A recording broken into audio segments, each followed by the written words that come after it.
So good morning once again. So I welcome Professor Rohit Bhakar sir. So I would like to introduce Professor Rohit Bhakar sir. He is basically associate professor in the Department of Electrical Engineering here at MNIT Jaipur, and center of he's heading a Center of Energy and Environment. Sir has researches on multiple aspects of power system operation and planning, ranging from network pricing, electricity markets, risk management, system flexibility, frequency regulation, wind forecasting, smart grid pricing, energy storage planning, and low carbon policy. So, sir has wide experience in all these aspects. Also, he has held multiple research grants from EU Horizon 2020, Consortium on Energy Market Design, Indian Research Agencies for the Development of Transmission and Distribution Network Pricing, UK Industry on Frequency Response Regulation, and from India UK Consortium on Smart Energy Grids, Energy Storage Technologies, and Long-Term System Planning. He's the lead behind India's first of its kind MTech program on power system management. So with this one of credentials, I request Professor Bhakar sir to please present yourself. And once again, I request all the participants, please be here because your attendance will also be recorded during the session. I'll float the Google form for your attendance in the chat box. And one more thing which I would like to tell to the participants, that please, whatever the queries you have, you even can ask in between the session, or you can just write the queries in the chat box. So at the end, we will take your queries, or even you can directly interact to sir during the session also. But it will be very nice session if you write down your queries in the chat box, and we will discuss over that over the end of this session. So with this, I request Professor Bakar sir to please go ahead. Thank you, sir. Thank you, Dr. Ganesh. I hope I'm audible. Yes, all right, sir. Audible clearly. Thank you for giving me another opportunity to talk to faculty and students at your college. In fact, just recently I met a student at our campus in our master's program, and he made me remind that at some point of time I was there in Bikaner and I was teaching, I was taking one of the course, one short-term course, one interaction we had. So these opportunities give us the leverage to talk to you, share with you what research we are doing here, and gives you an exposure on what new challenges you can take up, and specifically for the students who aspire to do good. So thank you again, Dr. Ganesh, and the college and AICT for sponsoring this event.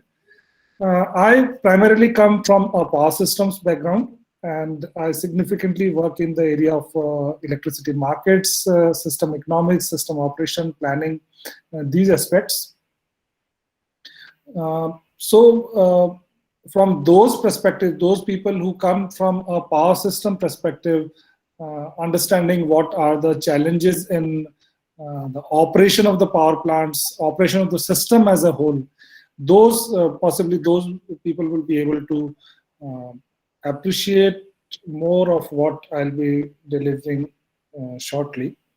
I'll share the slides and I'll switch off my video because at times this video becomes slightly heavy.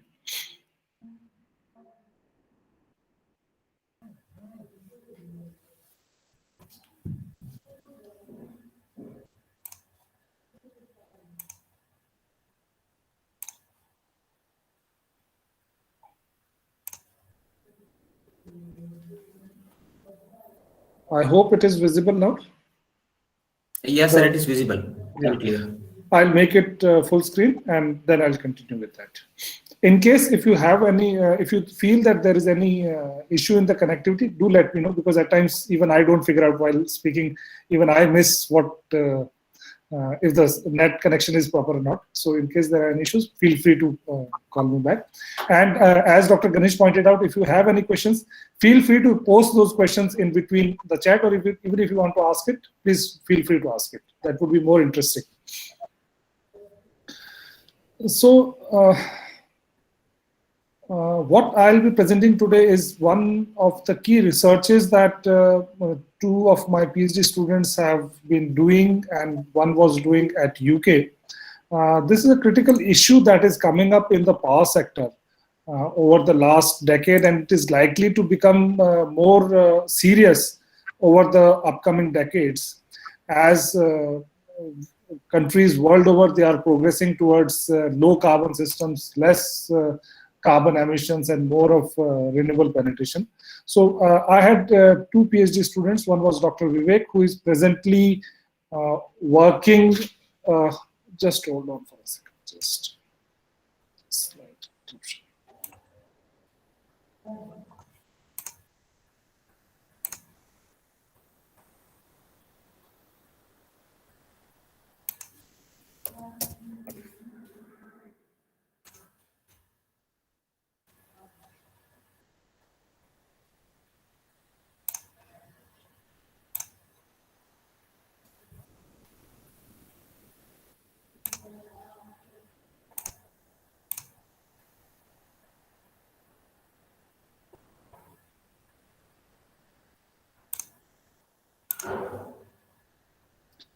Sorry for the interruption. There was slight.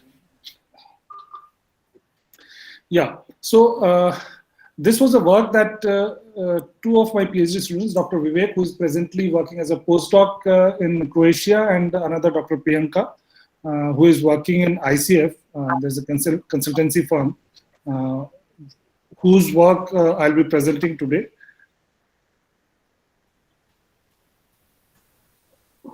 Primarily because of the issue of higher emissions coming out from the power sector, there are challenges in how do we handle this, the system operation.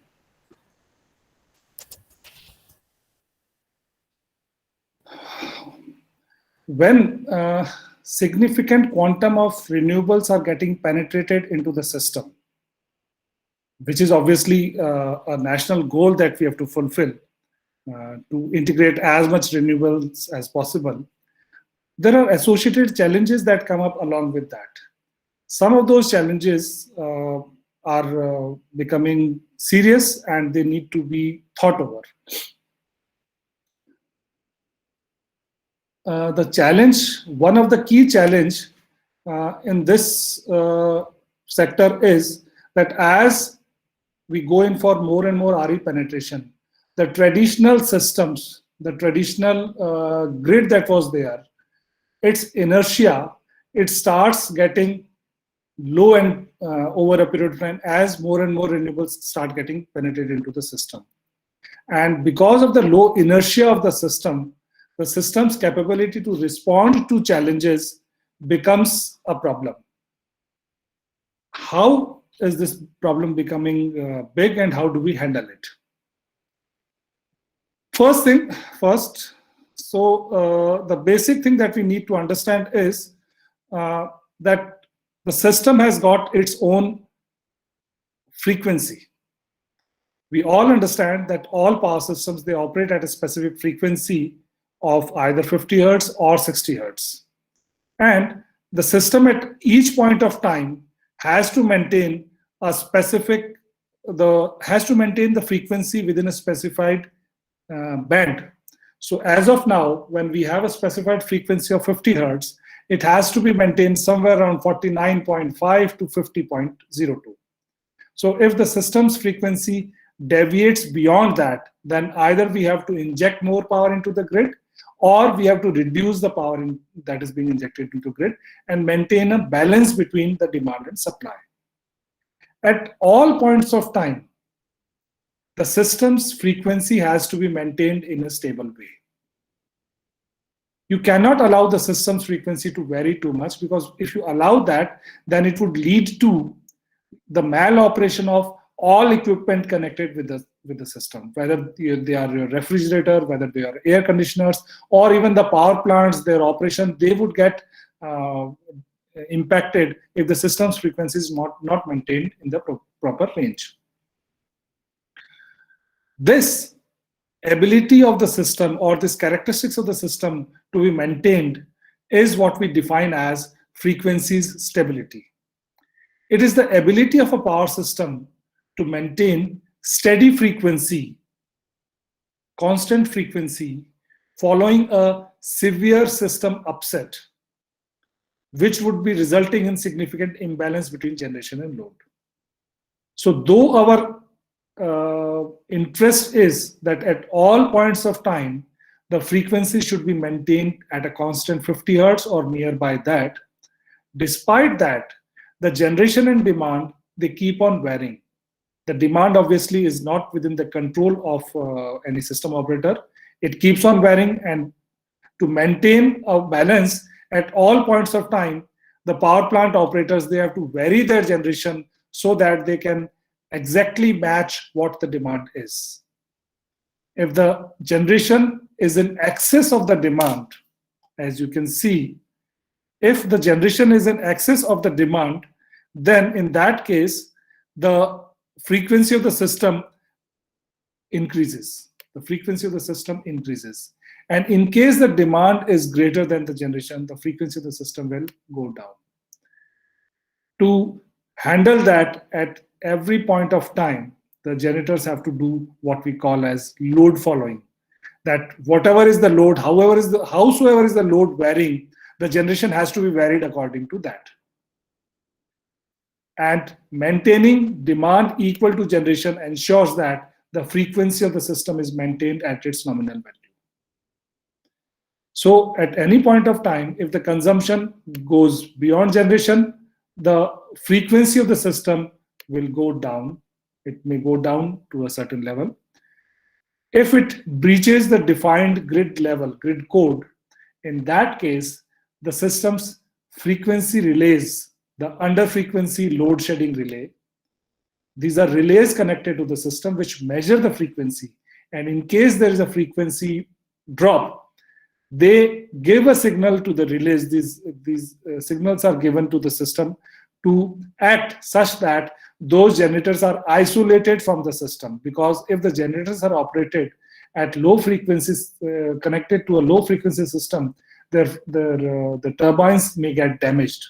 To avoid that, they have to be isolated. So that even becomes more critical, that in a situation when the generation is already less than the consumption, some of the generators may have to be taken out of the system because they cannot be operated at lower frequencies. And in that case, that would further aggravate the situation, leading thereby to load shedding in the system or blackout of the system. We need to avoid that. If the consumption is equal to the generation, no issues. The frequency is maintained at 50 hertz. If the consumption is less than the generation, that is, generation is more in the system, the frequency of the system starts increasing. In which case, as the governor valves connected to the turbines, they get a signal, and they get a signal to reduce the quantum of fuel being injected into the turbine, thereby resulting in reduction in the power output. Here also, we may have relays which can restrict the operation of the generator beyond the specified limit of 50.02 hertz. This is the general scenario as of now, and that is what is expected for any power system, that it should be operating in this domain, that the frequency is maintained constant at all points of time.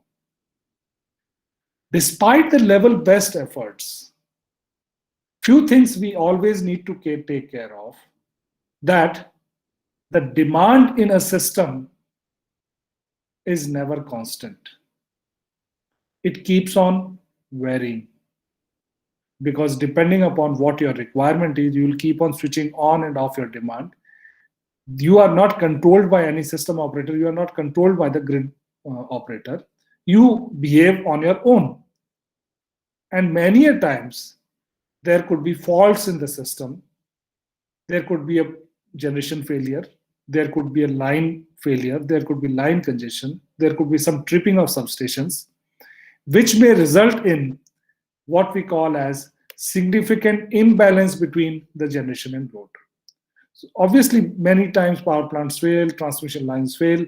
So in all those situations, whatever is the generation demand balance maintained in the grid, that can get disturbed.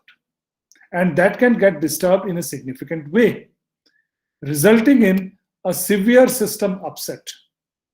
So the moment there is a power plant failure of, let's say, 500, a unit fails of 500 megawatt, you can very well understand that 500 megawatt of deficiency in the system would lead to a significant demand supply imbalance in the system, thereby leading to frequency instability in the system. The aim of any system operator, the power grid operators and the system operators, it is to maintain the frequency stability of the grid during those times when there is a system upset, when there is an imbalance between the generation and demand. This is what is the basic genesis of basic operation of these systems, how it has to be maintained. How do they maintain it? Whenever there is a large disturbance, power plant going off or a transmission line going off, congestion happening, it causes a sudden generation demand imbalance. It has to be corrected by what we call as the frequency response mechanisms of the grid. What is that?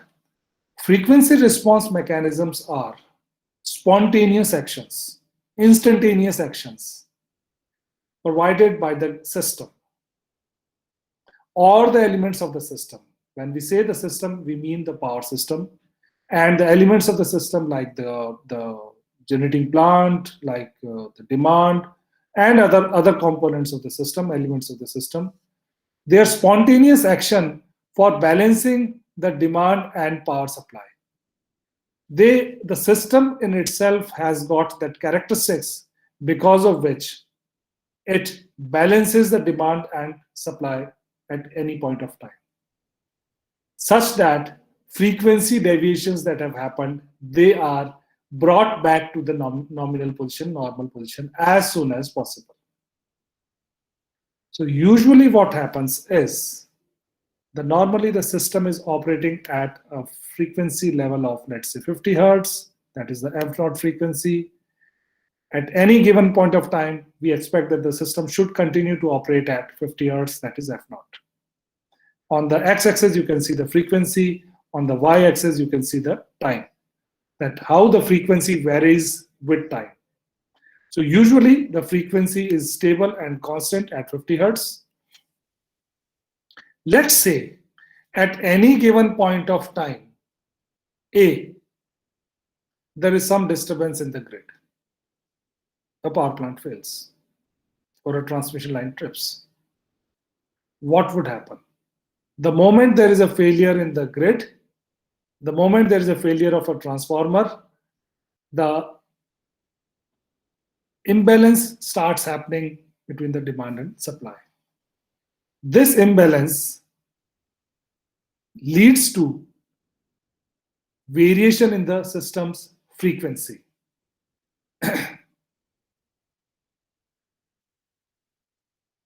The moment the power plant fails, the system frequency, because of the lower availability of generation as compared to the demand, the frequency of the system suddenly starts falling down. You can see this frequency curve going down. This frequency frequency of the system goes down to a certain level, which we call as the frequency nadir, F nadir. That is the lowest point of the frequency that the system has gone down. Because of the inherent characteristics of the system itself, the system tries to recover from this situation of low frequency and tries to bring back the system back to its nominal position. The effort of the system or the system components to bring back the system to the nominal position of 50 hertz is what we call as frequency response of the system. We divide the response in a time frame. we divide the response in time frame in terms of that what was the behavior of the system before the disturbance occurred, what was the behavior of the system after the disturbance occurred at point A to the point where this maximum frequency deviation has occurred, and how much the system, what was the system behavior till the time it reaches a more or less stable situation indicated by point C. And finally, how does it behave when it reaches the nominal position of the standard nominal frequency position of F naught. So there are various time zones defined in it. Point A till point A, it is the pre point A, the frequency starts falling down. We can measure the rate at which the system's frequency has gone down. We call it the ROC-off, the rate of change of frequency. This indicates the variation in frequency with respect to time, that how much frequency has dropped in a sudden time frame. That gives you an indication of what is the gravity of the situation. If the frequency falls suddenly by a significant value in a very short-term time frame, the gravity of the situation is serious. And in case the frequency falls at a relatively less ramping rate, relatively less rate, that we call as a less serious situation and demands less effort. So if there is a major disturbance in the grid, it would suddenly lead to a major fall in the system's frequency, which we can measure in terms of rate of change of frequency. After reaching point B, there are multiple reasons why it starts getting back to its normal position. We'll discuss those reasons. But just to understand the time frame, point B is the maximum excursion point where the frequency can go down. And point C is the quasi-steady state in which once it reaches back to point C, we can safely say that the system is getting recovered. And thereafter, the system slowly recovers over a period of time. We quantify, one thing that we do is we quantify the system's capabilities, the system's response capabilities in terms of index, what we call as frequency response. There is an index associated with it. We define it as the quantum of generation lost to the level of frequency change that has happened. So if the generation lost was of, let's say, 500 megawatt, was from 50 hertz to, let's say, maybe around 49.5 hertz, then that change in the generation divided by the lost generation, let's say 500 megawatt, divided by 0.05 hertz, indicates the frequency response of the system. This is how we quantify it.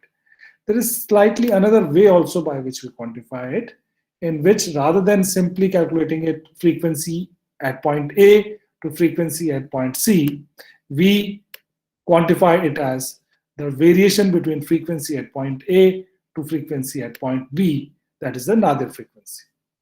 So whatever is the generation lost divided by the frequency variation that has happened, the maximum frequency variation that has happened, indicates the Nadir-based frequency response of the system. These are two indices by which we assess the variation of the capabilities of the system to handle the variation, to handle this disturbance.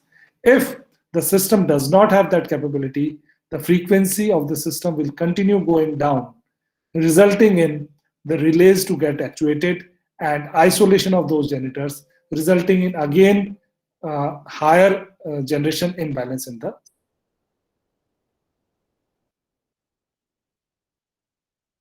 This area indicated by the red dotted lines is the area, is the time zone in which the initial controls or responses of the grid, they become effective. And these are the areas where we significantly study frequency response mechanisms. How does it actually happen? This is what we have usually studied in our bachelor's BTech electrical engineering programs. Some part of it we have already studied, and this is how we take it forward. In any traditional system, we understand that there is a generation control mechanism that is indicated by this block.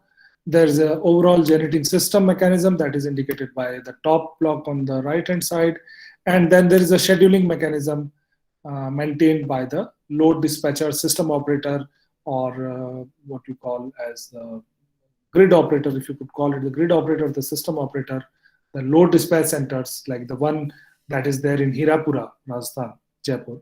So they dispatch, they decide how much who would be generating, how much demand would be there. All those things, those who decide, they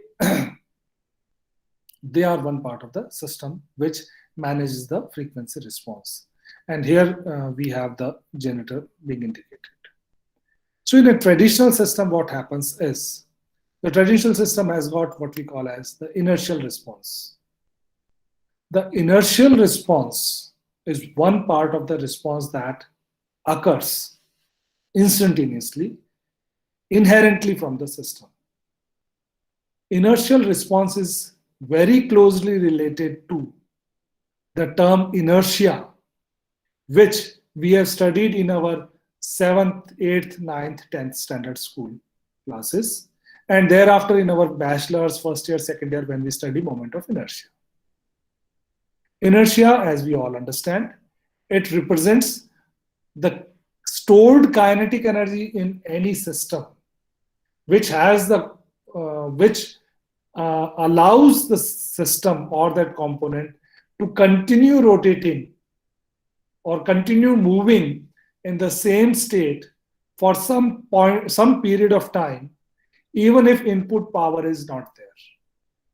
That means that if you are riding a bike or a car and you make let's say at a speed of 100 kilometers per hour, and you suddenly make the car or the vehicle, two-wheeler, clutch free, that is you push the clutch and gear free, and you push the clutch and allow the vehicle to move on its own. So despite the moment you make it gear free and you stop pushing the accelerator, the quantum of fuel injected into that system is off, but still, or the quantum of energy being injected into that system is switched off, but still, if you do not push the brakes, the vehicle will continue to move in that same direction for a certain point of time till the stored kinetic energy in that system is dissipated. So because of that inherent stored kinetic energy of that moving vehicle, it continues to move for a certain period of time and covers a certain distance till it's whatever stored kinetic energy was there, it gets dissipated as loss of energy. Same happens with large motors and large generators, large motor loads and large synchronous generators. The moment you switch off the fuel for those generators, because of their stored kinetic energy, because of their speed, because of their rotational speed, they continue to rotate in the same direction for quite some time. And many a times we have seen, even in the case of two-wheelers, you are speeding the car, or a four-wheeler also, speeding the car at, let's say, 100 kilometers per hour. The road is very nice. You push the clutch, make the car clutch gear free, and then you realize that the speed of the car has suddenly increased. It was, earlier the speed was limited because the speed was controlled by the gear. The moment you make it gear free, the moment you stop injecting energy into it, the speed of the car can suddenly increases. It moves at a slightly faster speed for some point of time, and then it frees itself again. Then it slows down as the energy is lost. The same thing happens with these generators and motor loads. The moment you free them from the system or the load is slightly reduced, these generators, they tend to move at a slightly faster pace than what they were actually rotating at. The moment the load is off from the reduced from those systems, they tend to move at a slightly faster speed. This releases their kinetic energy and makes them release more kinetic energy into the system, thereby providing the initial response of the grid. This is one component of the grid, the generators, which provide the initial inertial response of the grid, thereby supporting the grid to maintain sufficient energy supply, sufficient generation, such that the system's frequency is maintained at the nominal level of 50 hertz. So despite that there's a problem in the grid, there may be some demand-supply imbalance, the generator in itself tries to provide, because of its kinetic inertia, because of its kinetic energy, it tries to provide that support to the grid by which the frequency is maintained to a certain level. This inertial response comes because of the rotation of the motors, the rotation of the synchronous generators connected to the grid. This is because of the inherent inertia of the system. Apart from that, the system also has got the primary frequency response capabilities. The primary frequency response characteristics are dependent upon the governor action of the turbine. The governor of the turbine, as we have already studied in our bachelor's program, gets an input from the system, and it has a reference input that, okay, this is the level of generation that has to be maintained. It gets an input from the system. This is the level of frequency that has to be maintained. The moment it realizes the frequency of the system is going down vis-a-vis the reference frequency, it starts injecting more fuel into the turbine or more steam into the turbine, pushing it to produce more and fulfill the demand-supply imbalance and maintain a steady frequency. So primary frequency response is the response of the governor and the turbine and the associated generator. It is a governor action based on the droop and deadband settings of synchronous generators. So whatever are the settings that you have established for that generator, that okay, this beyond this droop, it would not be allowed. This is the deadband setting of the generator. So considering that, it would provide frequency response in terms of increasing or decreasing the power being injected into the grid, increasing or decreasing the power being injected into the grid, such that the frequency is maintained stable. So first we have got inertial response, second we have got primary frequency response, and beyond that we also have secondary frequency response. Secondary frequency response, as you can see in the diagram also, it comes through automatic generation control mechanisms established with the generator. It is connected in conventional units. So all conventional units, they have got an automatic generation control mechanism associated with them, and these help to inject more fuel, more power into the turbine, and more output from the generator the moment they realize that the frequency of the system is going down. So now there are two frequency response mechanisms. One is the primary frequency response, which is instantaneous. And then there is a secondary frequency response mechanism, which happens slightly after the primary frequency response mechanism. And it is dependent upon the generator's automatic generation control mechanism. Even beyond that, if the system's frequency does not come back to its nominal situation of 50 Hertz, there are certain actions that we can take. These actions come under the domain of tertiary frequency response. And these involve modifying the scheduled unit commitment and economic dispatch decisions. These involve modifying the scheduled unit commitment and economic dispatch. So let's say you had decided that the generator would be generating 70 megawatt at any given point of time. Because of some issue in the grid, the system operator realizes that we need to produce more. And instead of 70 megawatt, he asks the generator, he schedules the generator for a higher generation of, let's say, 75 megawatt. So it effectively changes the economic dispatch decisions. Or maybe in a longer time frame, you can also do unit commitment. You can change the unit commitment decisions and bring in more units into the grid. If you realize that the inertial response, the primary frequency response, the secondary frequency response, and the economic dispatch have not been able to provide sufficient support to the grid to maintain its frequency at 50 Hertz. So the whole story is about maintaining the system's frequency by n number of mechanisms that are available with the grid. Because you cannot allow the grid to operate in a frequency zone which can hamper the operation of all components connected to the grid. That is the whole story that we are talking about.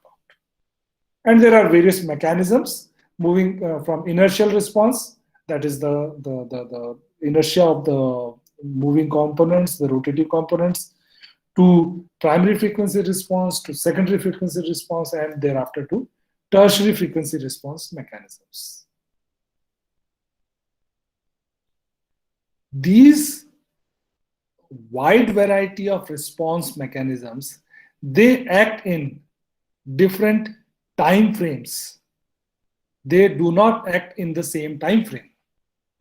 And each one of them has got a different objective, slightly varying objective. So just a summary, that the inertial response, the first response that happens from the grid, it happens in a very short time frame, 0 to 5 seconds. So whatever has to happen, it happens within that time frame.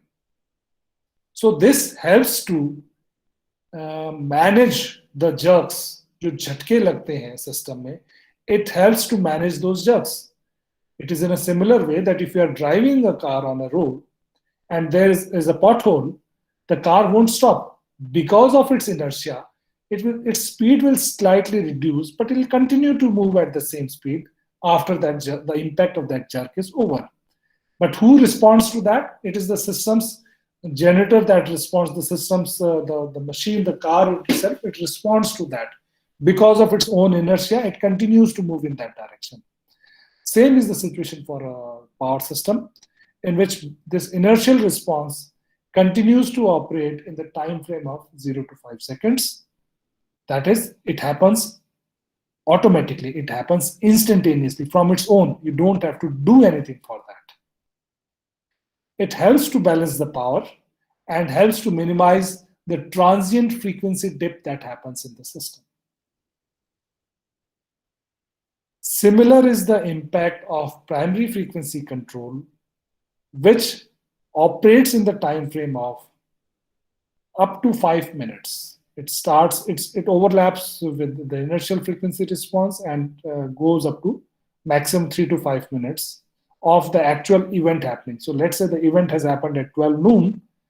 The primary frequency response mechanisms, they usually act till 5 minutes of the actual happening of that event. After which, other actions, they start dominating the system.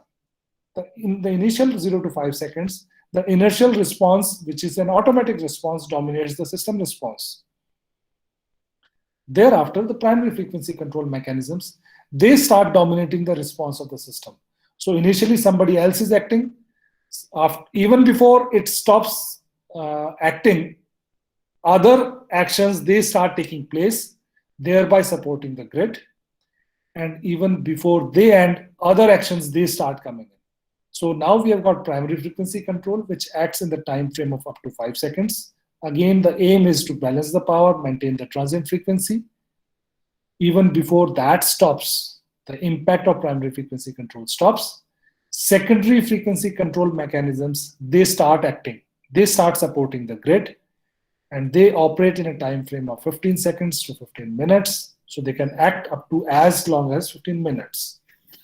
Their aim also is to balance the power system in the supply, maintain steady state frequency, and compensate for any primary frequency reserve loss, response loss. So if there is any reserve is not appropriate, sufficient reserve is not available in the system, the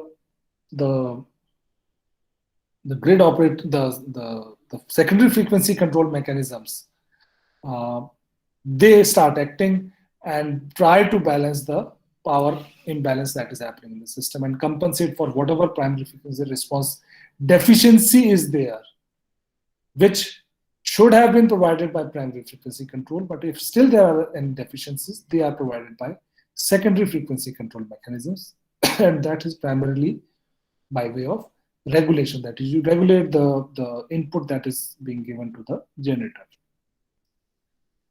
Even if the system does not come into appropriate frequency zone within that time, tertiary frequency response mechanisms, which can act up to 30 minutes, unit commitment decisions, economic dispatch decisions, they are actuated, they start acting, helping to balance the power imbalance and compensate for the secondary frequency response reserves. So if there is any shortcoming in the secondary frequency response mechanisms, the tertiary frequency response mechanisms, they act and provide static, they provide the support by way of static control. Even if this is not sufficient, then there are market mechanisms that exist. There's a market in which the electricity can be bought and sold. And in these markets, which can occur in a time frame of 5 minutes to 1 hour, these generators or the distribution companies, they can buy power and help to maintain the power imbalance and do appropriate economic dispatch. This is what we call as more or less we call that falls in the time zone of load following or providing reserves. Load following effectively means following what the load is at all points of time. So every 5 minutes you can refine your generation position. You can change your generation position by buying in the market such that whatever variation is happening in the load, you provide appropriate generation into the grid for each of those 5 minutes.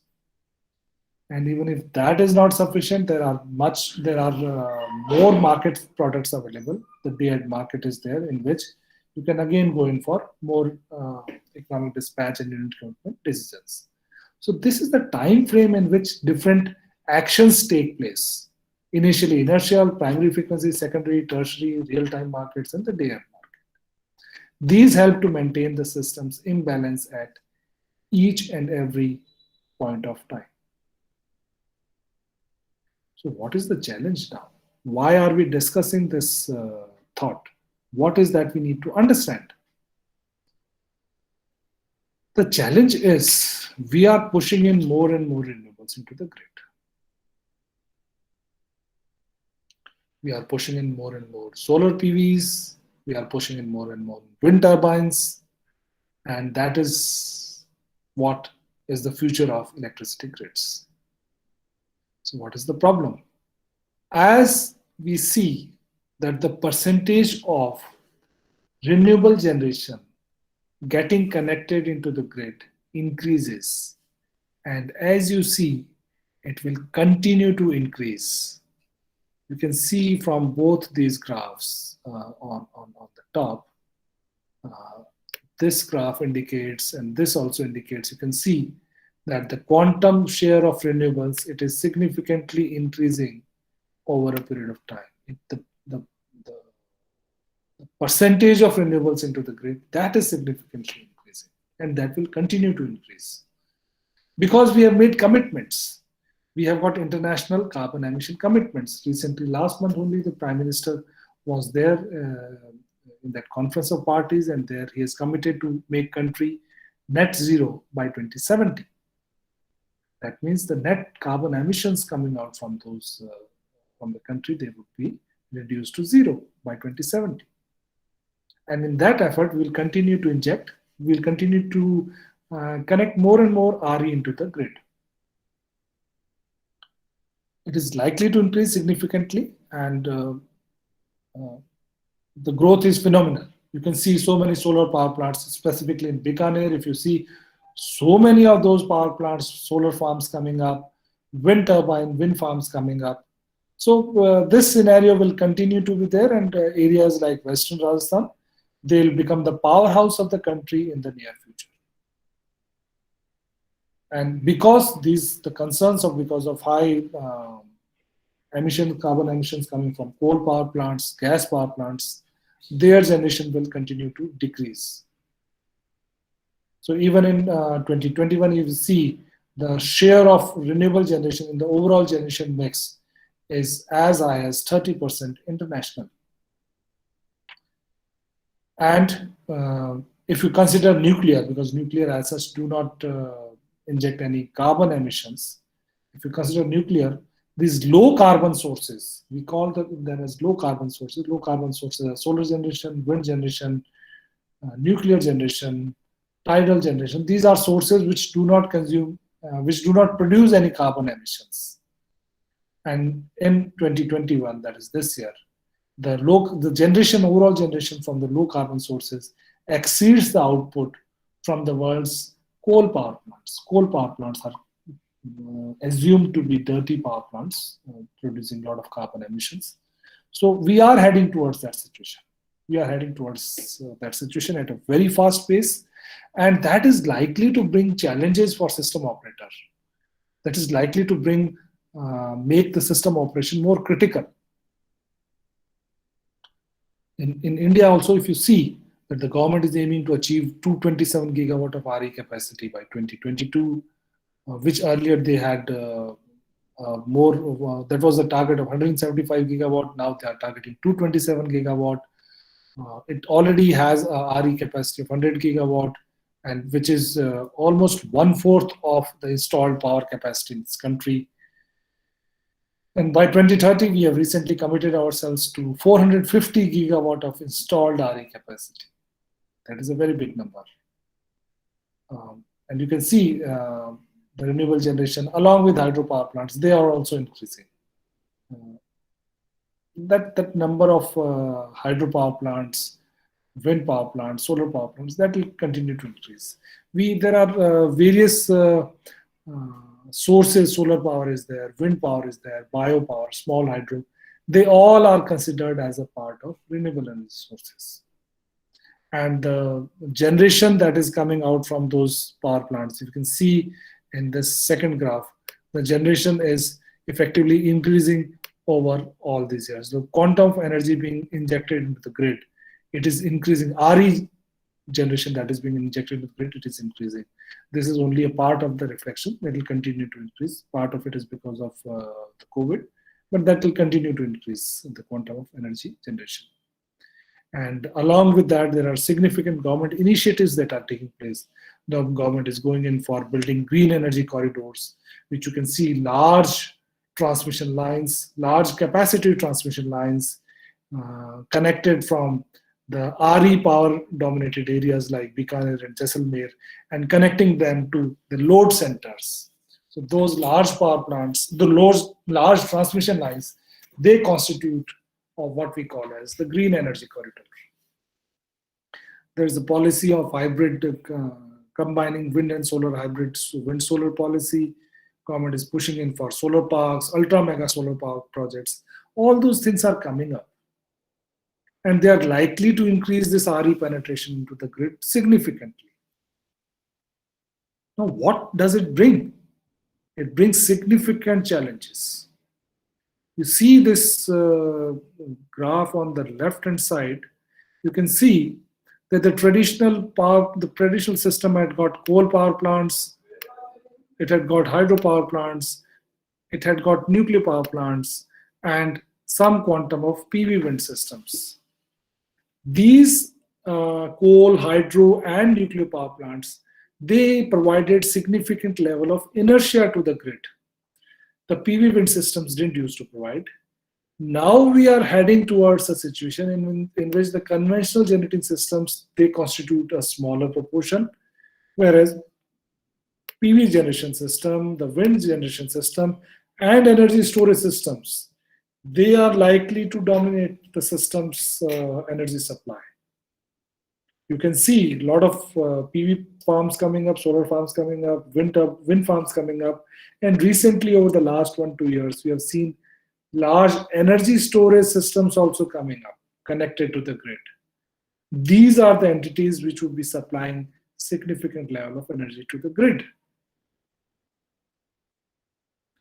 What are the challenges?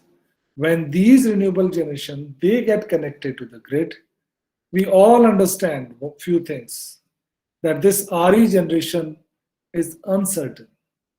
We don't have any control over what is the quantum of RE being generated by these power plants. The solar generators generate when there is sunlight.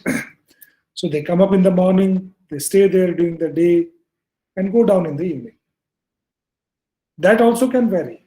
If there is a dust storm, if there is a cloud cover, that can suddenly decrease the generation coming out from those power plants, from the solar power plants. So it is unlike those coal-based thermal power plants in which you can control the generation from those power plants. In a solar power plant, you cannot. So whatever is being generated, that is being injected into the grid. So who has to handle it? The rest of the generators, rest of the demand, they have to vary their demand and generation considering whatever solar generation is getting injected into the grid. Same is the situation for wind. Wind also, if you are aware of, it can start blowing at any point of time, leading thereby to increase or decrease in generation from the wind farms at any point of time. Predicting the RE generation, predicting the wind generation from wind farms is a challenging task. And it may not be very efficient to predict what would be the expected generation from a wind farm after a certain period of time. This creates a pressure on the system operator to be on his toes at all points of time to handle this uncertain and intermittent RE generation. We call it uncertain as well as intermittent. Like say, the solar generation, which is relatively certain vis-a-vis wind generation. Solar generation, we all know it comes up in the morning, it remains stable during the day, it goes down in the evening. But for wind, we don't know when it comes, when it goes. Most of the time it comes up in the night, but that is even not guaranteed. It is there, it goes off, suddenly it goes off, it can come up in the day also. So wind generation is significantly uncertain as compared to solar generation, because you cannot predict its generation with some certainty. Also, wind generation could be significantly intermittent. It comes up, goes down, comes up, goes down. If that can happen, that significant intermittency may be there in wind generation as compared to solar generation. These sudden variations in the generation coming from the wind and solar generation can lead to significant variations in the demand-supply balance. So suddenly if a solar power plant goes off, or suddenly if the wind farms stop supplying power, that would lead to imbalance, leading thereby to change in frequency, and a change in frequency at a very high rate. We call it the high rate of change of frequency. and resulting in a lowered frequency nadir. Why does the lower frequency nadir happen? It happens because these renewable generators, they do not have any inertia of themselves. The PV power plants, they are interconnected to the grid by way of power electronic circuitry. There is no rotating part in that PV system. Had there been some rotating part in the system, it would have supported the grid, it would have carried that inertia, it would have carried that kinetic energy to provide inertial frequency response. But now, these solar generation do not provide anything of that sort. Even the wind turbines, the coal thermal turbines, they are strongly connected or coupled to the grid. Whereas in the case of wind turbines, they are loosely connected to the grid. They are not strongly coupled with the grid. This reduces the capability of wind generators to provide inertial support to the grid whenever there is a variation happening. And variations are happening more prominently because of the RE getting injected into the grid. So because of that significant variation happening from the generation side, the grid is unable to handle those variations, leading to significant imbalances in the system, and more so because of the inability of the solar and wind turbines to provide any inertia to the grid. The capability of the grid to provide inertial frequency response dips down significantly, thereby increasing the requirement to source the system inertia and primary frequency response from alternative sources. So something has to be done.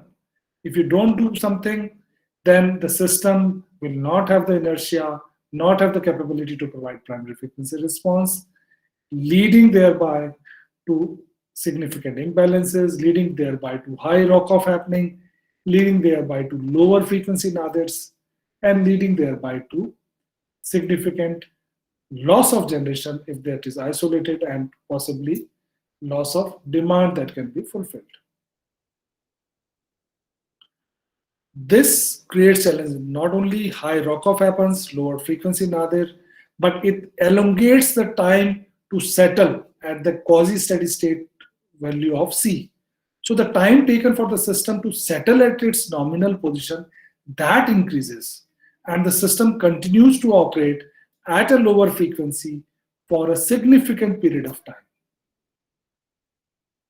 This establishes the need to provide more system inertia support and more primary frequency requirement support. So we need to explore those technologies which can provide these frequency response support, and also to develop market mechanisms so that this frequency response support can be procured from the electricity market, and so as to ensure that there is no imbalance in the system at any given point of time. So we are primarily looking at fast-acting new technologies which act fast, systems which respond faster, and provide the system support at times of frequency exigencies, at times of system imbalances happening. So that is what we are exploring in our research. That is what can be explored from broadly two dimensions. One is technologies, new technologies, and one is the market mechanism. What if you do not do it? Then there are challenges. We have researched significantly on those issues, and there are some quick results to understand how does it impact. To understand these graphs, what we need to fundamentally understand a thought. We use a term which is recently quite frequently being used in research and the industry segment. We call it the net load of the system.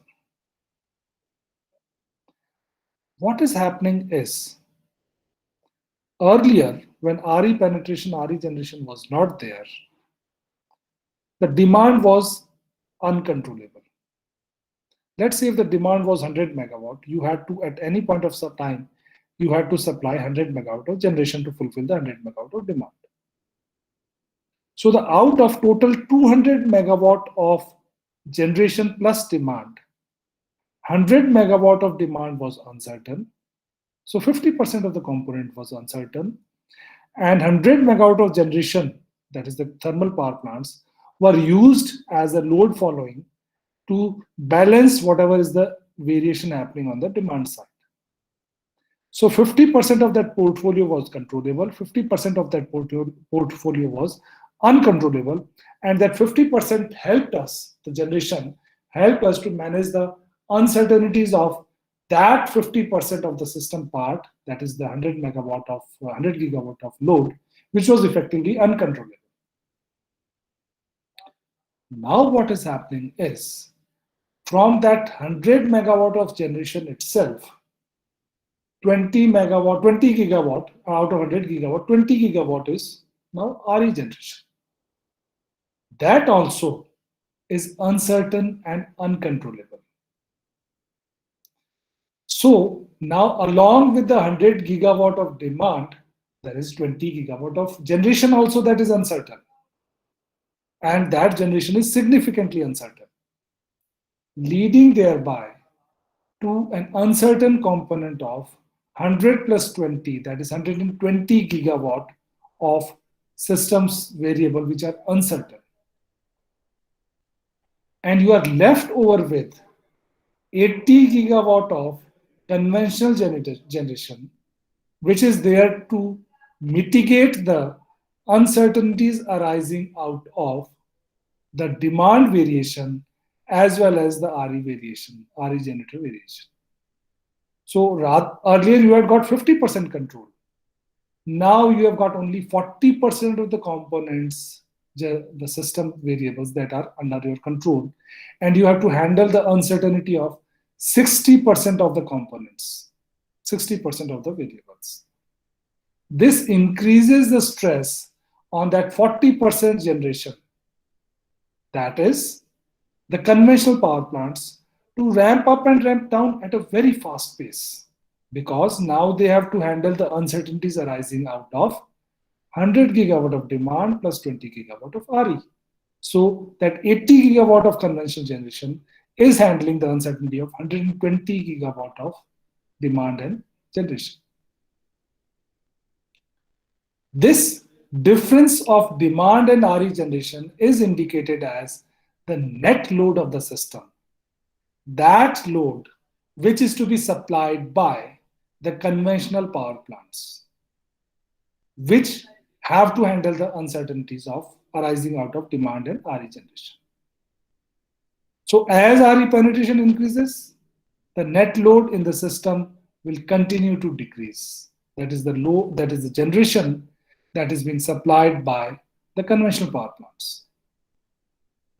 So decrease in the net load reduces the share of conventional generation, and RE penetration increases the variability and uncertainty in the system generation.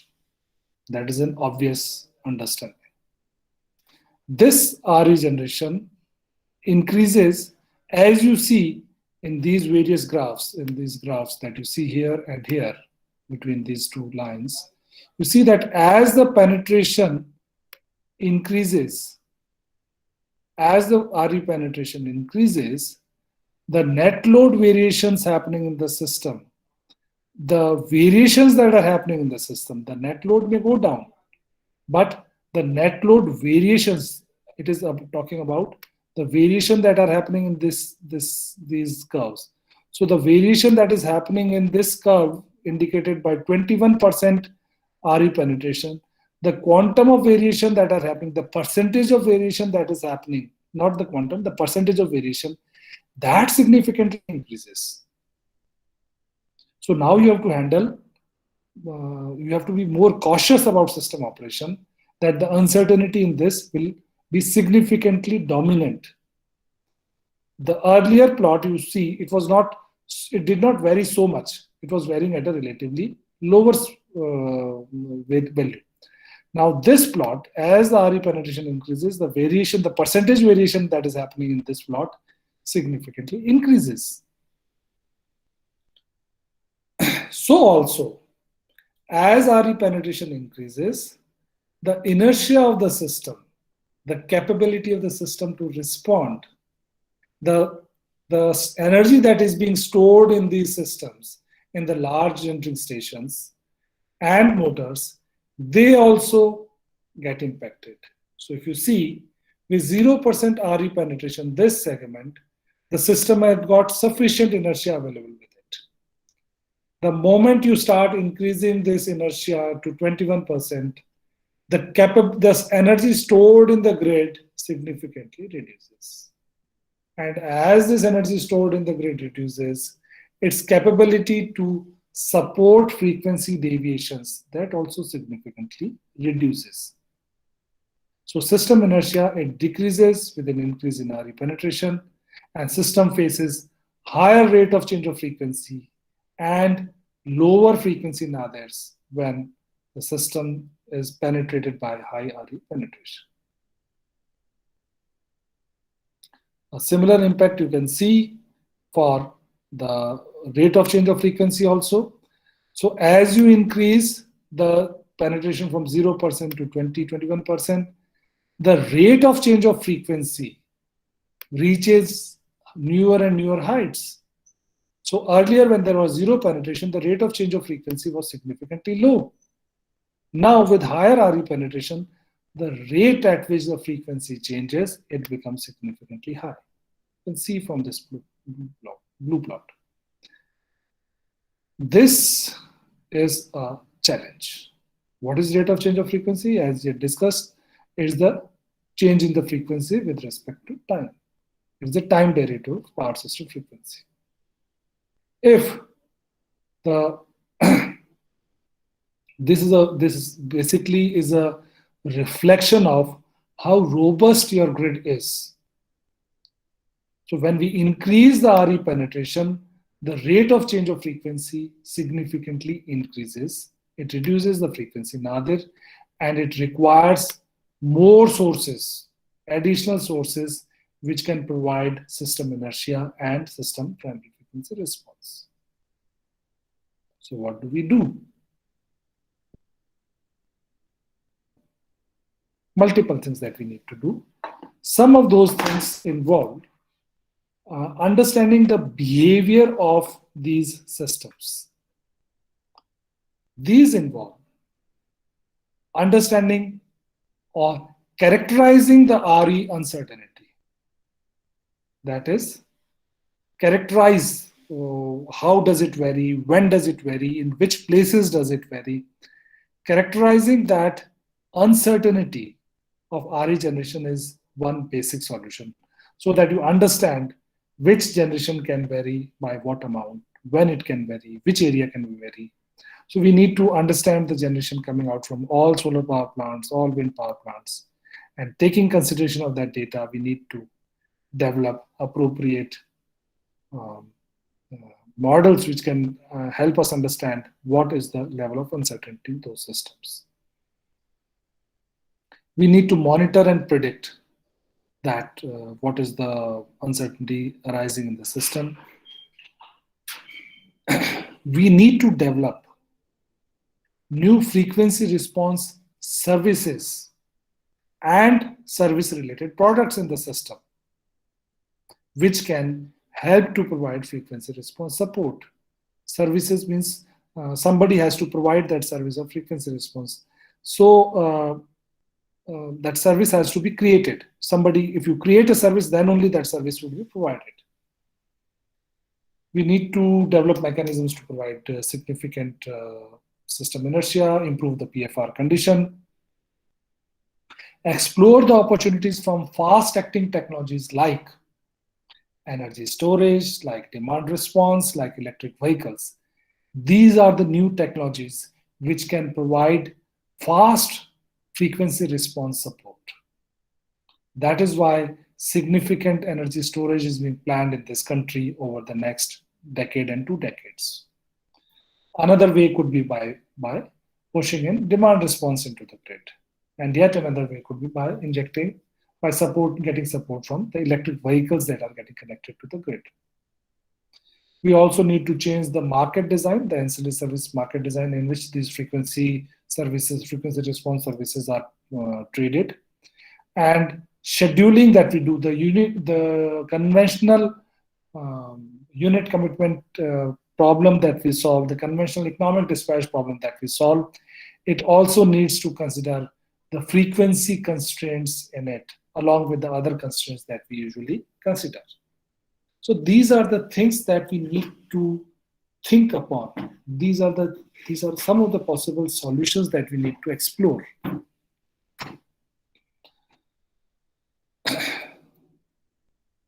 So you see that we can develop market products, fast acting, we can connect more fast acting resources, go in for understanding the characteristics of RE generation, do frequency constraint, security constraint unit commitment or economic dispatch, and do a better inertia or a frequency response estimation in this grid.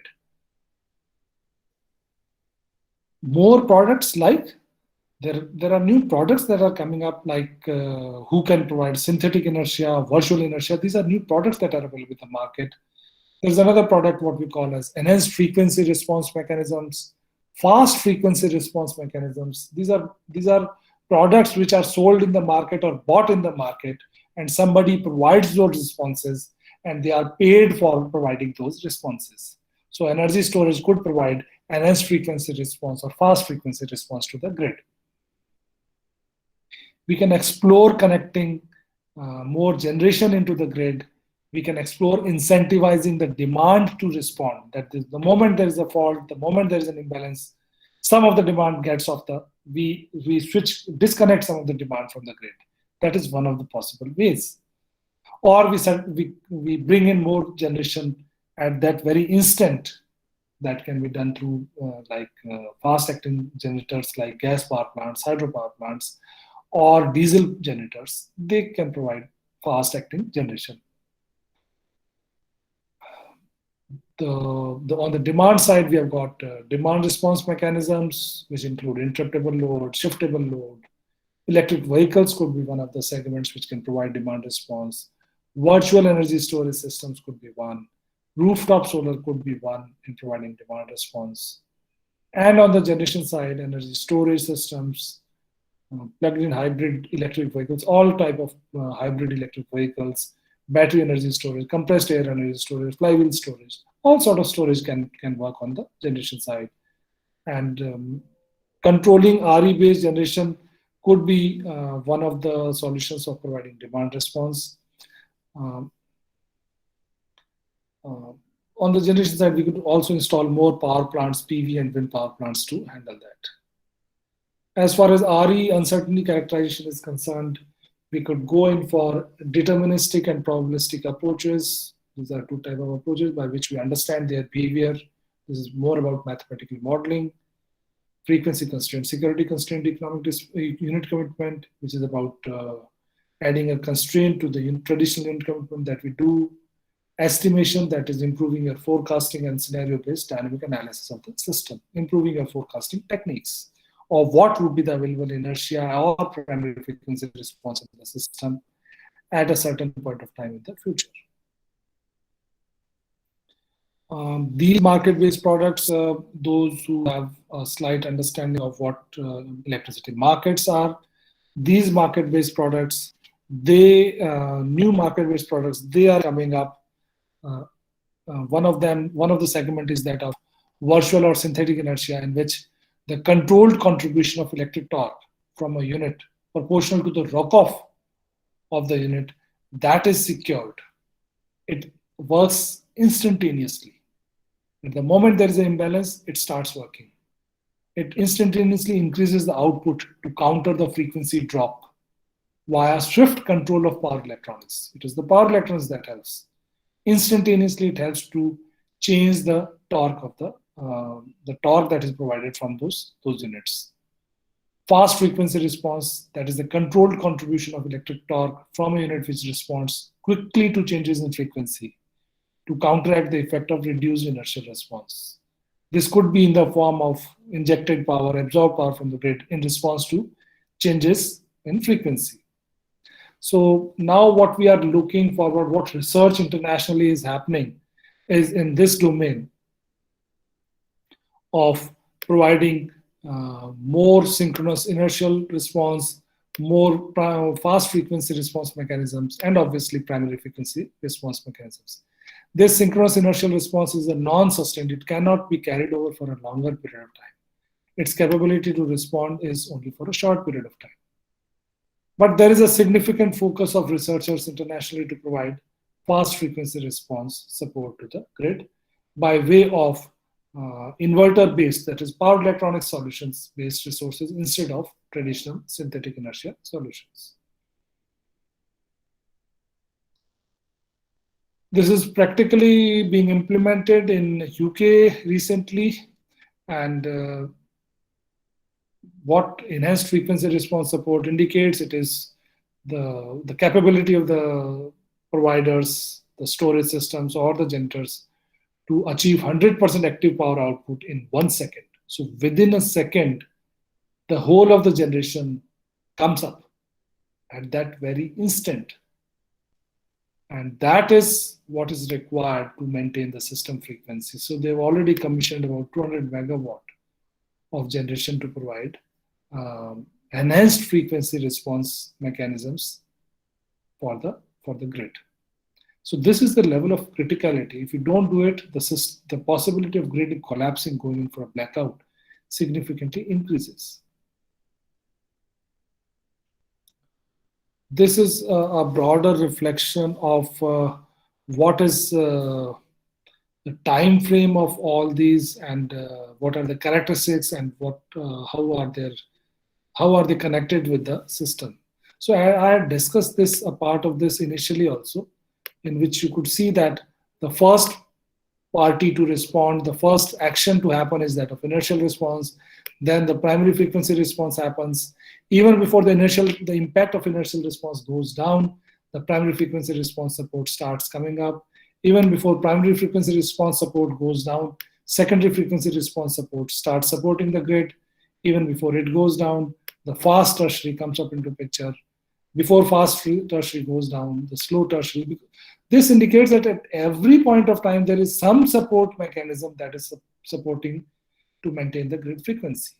Even if slow tertiary are not able to support it, generation rescheduling, that starts happening, that is the economic dispatch, or the day-ahead scheduling, the day-ahead unit commitment decisions.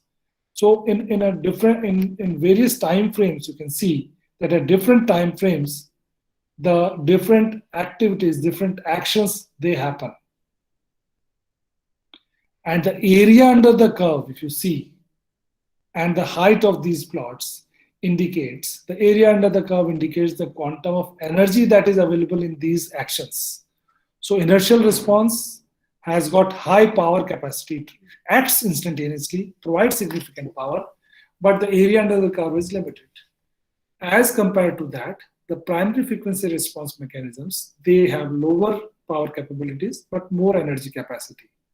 So also is the case for secondary, slow tertiary responses in the grid. And otherwise, longer term scheduling and unit commitment decisions, they have got significant capability of energy capability available with them. So if you see this table, it very clearly identifies that these are the different responses: inertial, primary, secondary, fast tertiary, and so on. This, if you talk about the time frame, we all understand that they work in different time frames, from very small time frame to a longer time frame. If you talk about the quantum available with inertial response is, let's say, 10,000 megawatt per hertz. The quantum available in primary frequency is 4,000 megawatts, secondary 4,000, fast tertiary 1,000.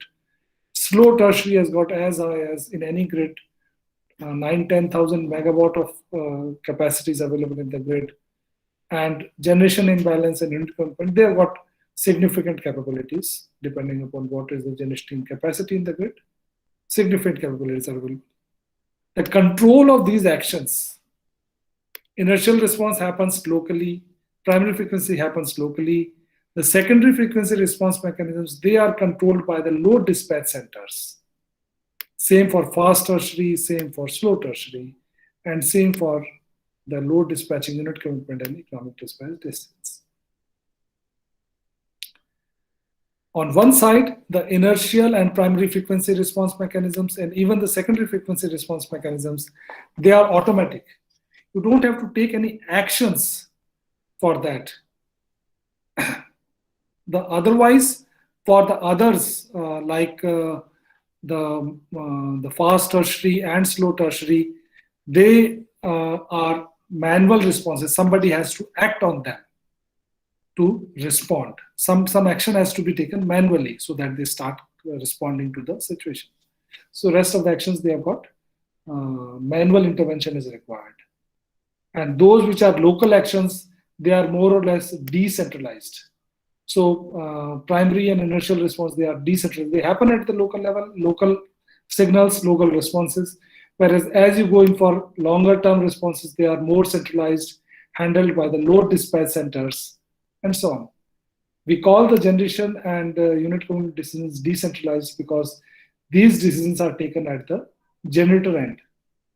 The generator in itself decides कि कितना unit commitment करना है, कितना economic dispatch में जाना है, नहीं जाना है. So they are relatively decentralized solutions. Does the code or the regulation exist for that? For the inertial response, there is no clear-cut Central Electricity Authority standard or electricity grid code available. But for the primary frequency response, it is available. The secondary frequency response, the roadmap is still being developed. The fast tertiary, the ancillary service regulations, they are coming up. They are there. More refined regulations are in pipeline. Once the parliament approves it, these ancillary service regulations, they would be effectively implemented and be a part of the system operation guidelines. The generation and the unit commitment, they typically follow the grid code. They are available. The grid codes are available. They clearly establish what is the procedure to be adopted to allow generation rescheduling or to allow unit commitment. As far as the market perspective is concerned, the inertial and the primary frequency response, they are mandated. That is, they are regulated. They have to be provided. A generator cannot say no to provide them. Whereas other services like secondary and tertiary, they are paid. So if you provide those services, you would be provided some remuneration for that. The generators are paid for that, for providing those services. So whichever are mandated, they are more or less regulated also. That is, the regulator sees to it when it has to come in. The system operator sees to it when these services are to be provided, and even the prices are more or less regulated. Otherwise, rest of the services, they may be regulated or they may be market dominated. That is, the system operator may have to buy those services in the market. Implementation status, inertial response, it exists in the system. Primary frequency response, it is partially existing. Secondary frequency response mechanisms, they are yet to be framed up. Secondary, fast tertiary, they don't exist in the Indian power sector as of now. Slow tertiary, generation rescheduling, and unit commitment, obviously we have been doing all those things in the Indian context over the last 2 decades. So that is the overall scenario that exists in this sector, in this country. This is just a result of what research we have done in some of our projects and some of our PhD students. These essentially, I'll briefly summarize them. These essentially reflect the capability of battery energy storage systems and pumped hydro energy storage systems. The capability of these two be combined and to provide inertia and primary frequency response. So we have explored, we have done simulations on that, and if we combine those, their capability to provide frequency response significantly increases. You can see that increase and resulting in reduction in the system operation cost. So if you club up those two services, those two sources to provide frequency response support, the system operation, the percentage, there will be significant reduction in the system's operation cost. That will significantly increase. And that increase is more visible as more RE penetration is happening. You see this this part, that as more RE penetration is there, the impact of interconnecting those services becomes dominant. Also, the opportunity for demand response to provide system inertia and primary frequency response. Demand response in terms of interruptible load, in terms of shiftable load, that capability, that if you can shift the load, if you can transfer the load, then they have got significant capability. You can see from the results, broadly I can explain, that they have got significant capability to provide sufficient response to that is the moment there is a grid event, that the generation is not available, demand response can be incentivized to reduce the grid's demand. That helps to maintain the system balance. So such sort of market mechanisms can easily be created to provide support to the grid in maintaining system demand imbalance. So broadly, what we have understood from this talk, maybe some of you may have been able to pick up the basic thoughts, some of you may have been able to pick up the in-depth thought depending upon the background from which some of you have coming up. What we need presently, that even with high RE penetration, we need not be worried about how to maintain grid stability, how to maintain grid balance. We can, by way of market mechanisms, by way of technical solutions, we can provide superior frequency response support. The presently available RE controls, they can be tuned to provide system frequency support. You can push the solar generator to not to produce its maximum capacity, but to operate at lower capacities. And whenever there is a need, it can bring it the maximum generation that is available. That can help to provide sufficient frequency support to the grid, and in the imbalance, it can help to mitigate. Few things that we always need to understand is it is the system frequency performance. It is dependent upon the power plant's performance, their unit commitment decisions, and their dispatch decisions. So we have to be more prudent about creating those decisions by taking those decisions, and provide more robust solutions by way of better simulations, and better consideration of actual situation conditions, system conditions. All that is required to improve the system performance. So as we go in for more RE, we have to take into consideration the system operation constraints and respect that frequency response requirements have to be fulfilled, and provide solutions, techno-economic solutions to fulfill this requirement at any point of time in the grid. This is all about what we have been discussing on RE penetration.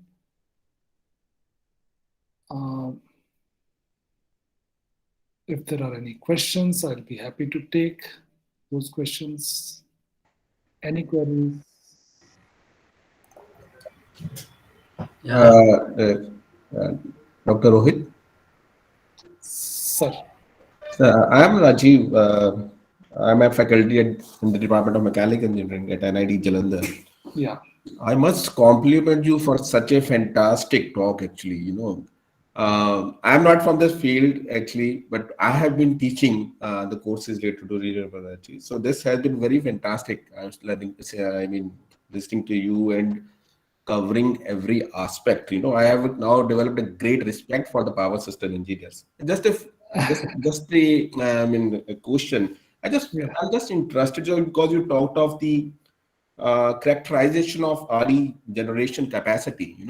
Yes. And I just want, because your lecture has been so comprehensive, I just want to know more about, what is if you can tell me some papers or some, where I can find out this characterization of RE generation capacity, which is so important. I guess you are from NIT Jalandhar. I'm from NIT Jalandhar, yeah. I'm from Department of Mechanical Engineering. I think you are searching for a thing which is just lying very close to you. Yeah. One of my students is a faculty member at NIT Jalandhar, Dr. Kailash Sharma. Okay. He was one of the, he has done significant research in RE generation characterization. Okay. So can you just tell me his name? Dr. Kailash Sharma. Oh, he's a faculty here. Yeah, he's a faculty in electrical department. Okay, maybe, he must have joined. Yeah, he recently joined 2-3 years ago, he joined. Okay. From his research, I can tell, and you can have a wider discussion with him as well at any point of time. Sure. But from when we talk about this RE generation characterization, what we do usually, very layman's understanding is that we take the data of RE generation over a certain period of time. We understand what is its characteristics in terms of how does it vary with time, day in, day out, over a period of month, over a period of year, how does it vary? We try to understand what is its spatial variation. Let's say, how does it vary from Bikaner to Jodhpur to Jaisalmer? How does that vary?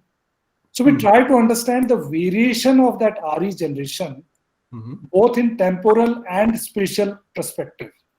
Yeah, that kind of thing actually we do for, for the wind power generator, we do variable distribution and all that. Yes. So we do a slightly more mathematical analysis. This is where we start. We have a same starting point. Obviously, as engineers, we have got the same starting point. Okay. The basic physics remains, the basic mathematics remains the same. No change in that. However, the models that we have started adopting over the last several years, they have become more and more refined. We do, because the quantum of data that has to be understood, it is significant. And it is not always possible to handle all that data. So many times we do simulations like scenario generation we start doing based upon whatever limited data that we have. And from that large data set, we do scenario reduction and then use those scenario reduction models, the results from those scenario reduction models, in our decision making. Well, let's say when we have to decide which unit has to be operated, which unit has to be shut down, while we are taking those decisions, we use those results from those scenario generation and scenario reduction results to make a decision for system operation. Okay. That is how we use them. And as far as the characterization is concerned, there is a wide variety of literature available on the mathematical side of when we take up any uncertain variable. A wide variety of models are available on that mathematical side to model those RE generation, starting from this Weibull, this nominal, this all those probability distribution functions. We start from those and we take them forward to any depth that we want. So it will be very nice if you can share with me some of the papers if you have them. Sure. In fact, my initial research starts with Dr. Kailash's research. That was where we started working, and over a period of time, significant research has been done in that segment. Over the last 1 decade, we've been working in that. I'll definitely share those papers. Definitely. Thank you so much. Nice talking to you. Thank you. Yeah, this is Dr. Binay Karmakar from University of Calcutta. Yeah. First of all, really, I'd like to congratulate you for such elaborative presentations and drawing attention from mechanical engineer towards power system. I am from power system background. I have two few confusions actually. Initially, that you have shown that second slide, I suppose. Okay. That, if you can go to that slide, that will be helpful. Second or third, I think. Can you see that frequency curve, that row of our rate of change of frequency that you have shown? Okay. Yeah, I think that is this one. Yeah, this one. Yeah. So here you have shown that ROCOF is there at the initial. That I think this is the plot of frequency, not the ROCOF, right? This is the plot of frequency, not ROCF. Yeah. So but you have written that ROCOF arrow there at the initial point. Yes. The slope of this curve. Yeah, the slope of this curve should be there. Yes, the slope of, I haven't drawn that line, the slope line, that is not drawn. The slope of this curve indicates the rate of change of frequency. Yeah, that's yes, I totally agree. The once you draw the slope of that line, that will indicate what is the rate of change of frequency. True. One more thing, do we really have that market, 5 minutes real-time market in India? Yes. We are heading towards that. We had a 1 hour dispatch market. Presently, we are in a 15-minute time zone. We are running the market for every 15 minutes. Several developed countries, they run a 5 minutes market. But India, I think what I heard, it is 30 minutes market. Yes, market timing is 30 minutes, and that energy block that is traded is for every 15 minutes. Yes, that is 100% true. The energy traded is for 15 minutes, and the market is running 30 minutes ahead.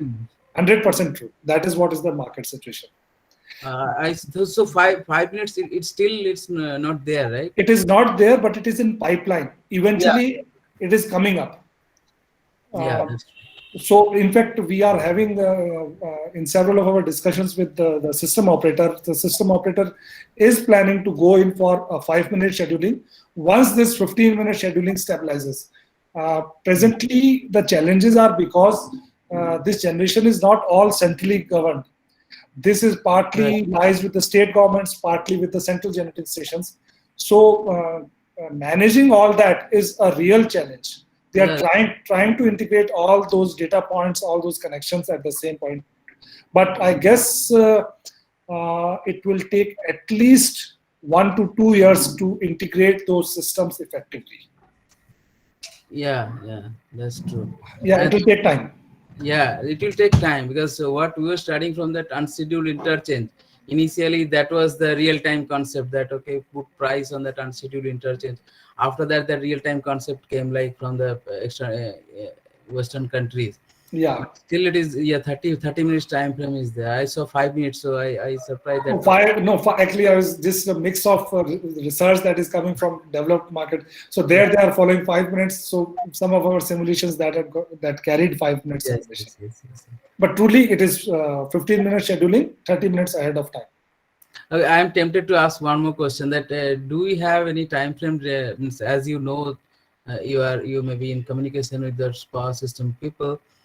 Any time of use tariff for domestic market? Like we have that industrial market, they are having that, they are enjoying the variation in power price. But do we have any planning for bringing them to domestic market?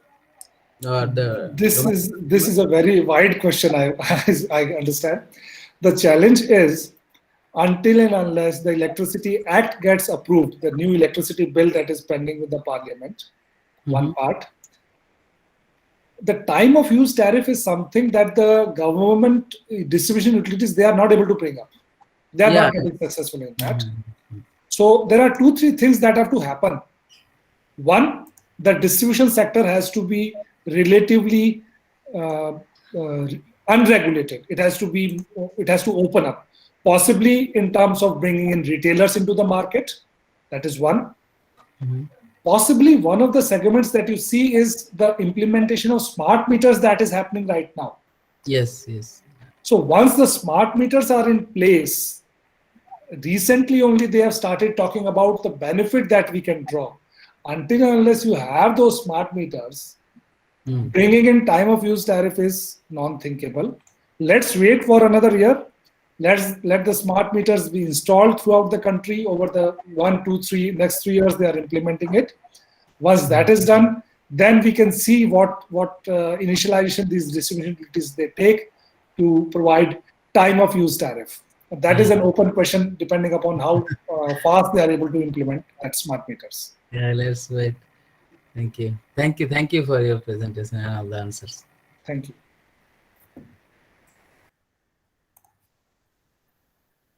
So thank you, sir. Thank you very much. Any other participants want to ask something?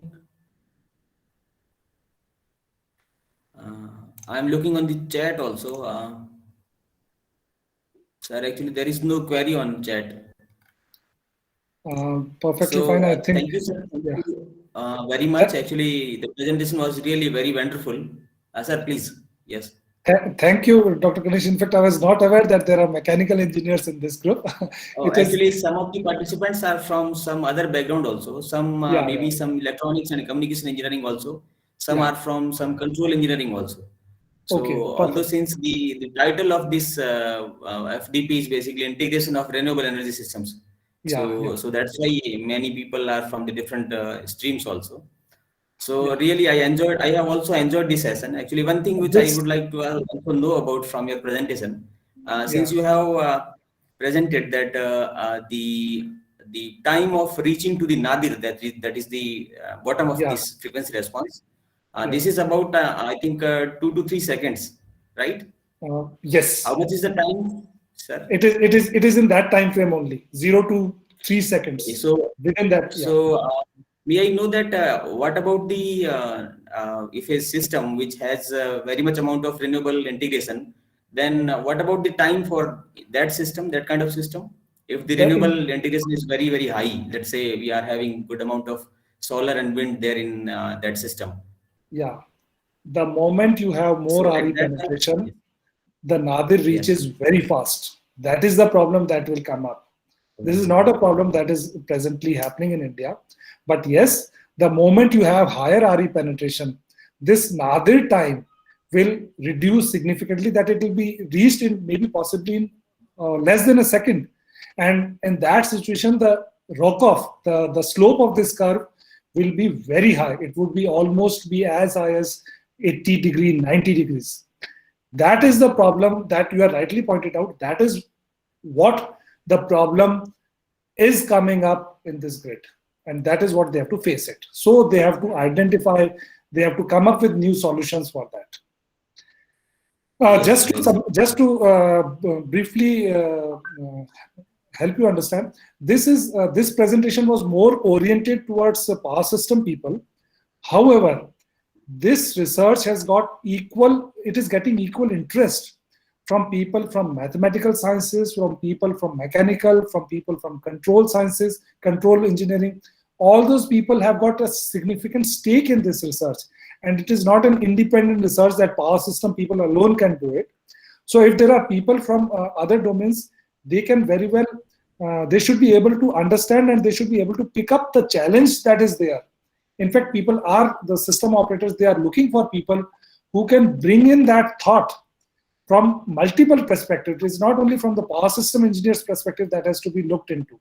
It has to be looked into from the perspective of multiple people from control, mechanical, and all other domains that have a basic understanding of basic physics and basic mathematics. That is all that I would like to say on that. Yes, sir, exactly. So with this, I would once again like to thank to you, sir. You have spared valuable time with us, and I'm sure your presentation will be very much useful for the students who are working in this area, like market or in kind of frequency responses and all. Even though I am also working in one of such kind of area wherein the frequency regulation through wind energy conversion systems, wherein we have used to work on this one, wherein we have operated the wind-based power systems on off MPPT, and then whenever there is the frequency drop or there is the loss of power, then we are just operating that from off MPPT to the on MPPT, or I must say 8 MPPT. So that's why we are just having the power reserve in terms of let's say speed. So that will basically helping the frequency regulation in the frequency regulation. True. So with this, I once again thank you, sir. Thank you very much for sparing time with us. And I also thanks to participants who has attended this one. And I request all the participants to please be here at 2:30, because we have next session by Professor Nilanjan Sandroy, sir, who is from IIT Delhi, from the Department of Electrical Engineering again. And he will present on the grid-tied renewable energy systems. So please be there at 2:30. So thank you all participants, and thank you Rohit Bakar, sir, once again, please. Thank you, Doctor. Thank you very Thank much. you. Thank you.